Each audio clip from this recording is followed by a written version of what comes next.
Bangladesh football এখন এক কঠিন সন্ধিক্ষণে দাঁড়িয়ে। আসন্ন এশিয়ান কাপ বাছাই পর্বে হংকংয়ের বিপক্ষে ম্যাচটি হয়ে উঠেছে একেবারে ডু অর ডাই।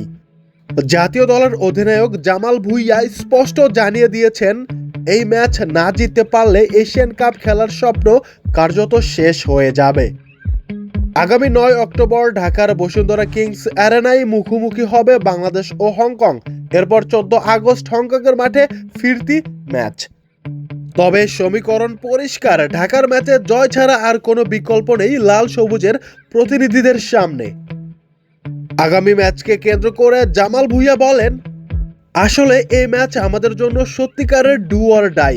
এশিয়ান কাপে খেলতে হলে এই ম্যাচ জিততেই হবে। হংকং আমাদের চেয়ে অনেক এগিয়ে আছে, তাই ম্যাচটির গুরুত্ব অনেক বেশি।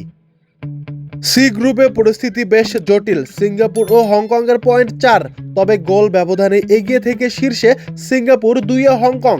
2 ম্যাচে মাত্র 1 পয়েন্ট নিয়ে বাংলাদেশ আছে 3-এ, আর সমান 1 পয়েন্ট নিয়ে 4 নম্বরে ভারত। এই গ্রুপ থেকে কেবল চ্যাম্পিয়ন দল সরাসরি এশিয়ান কাপের মূল পর্বে খেলার সুযোগ পাবে, যা অনুষ্ঠিত হবে সৌদি আরবে। তবুও আশাবাদী জামাল, তার বিশ্বাস হোম ম্যাচে দর্শকই হবে তাদের বড় শক্তি। তবে চ্যালেঞ্জটা সহজ নয়। সর্বশেষ ফিফা র্যাঙ্কিংয়ে হংকং 146 আর বাংলাদেশ অনেক নিচে 184 নম্বরে। প্রস্তুতির ক্ষেত্রেও পার্থক্য চোখে পড়ার মতো। জাপান ও দক্ষিণ কোরিয়ার মতো শক্তিশালী দলের বিপক্ষে প্রস্তুতি ম্যাচ খেলেছে হংকং, আর বাংলাদেশ খেলেছে কেবল নেপালের সঙ্গে একটি ম্যাচ, যা শেষ হয়েছে গোলশূন্য ড্রতে। এ নিয়েও হতাশা প্রকাশ করেন জামাল। তবে দর্শকদের ভালোবাসা ইতোমধ্যেই ছুঁয়ে গেছে খেলোয়াড়দের মন। ঢাকার ম্যাচের টিকিট বিক্রি শেষ হয়েছে মাত্র 19 মিনিটের মধ্যেই। এই বিষয়টি উচ্ছ্বাসিত করেছে অধিনায়ককে।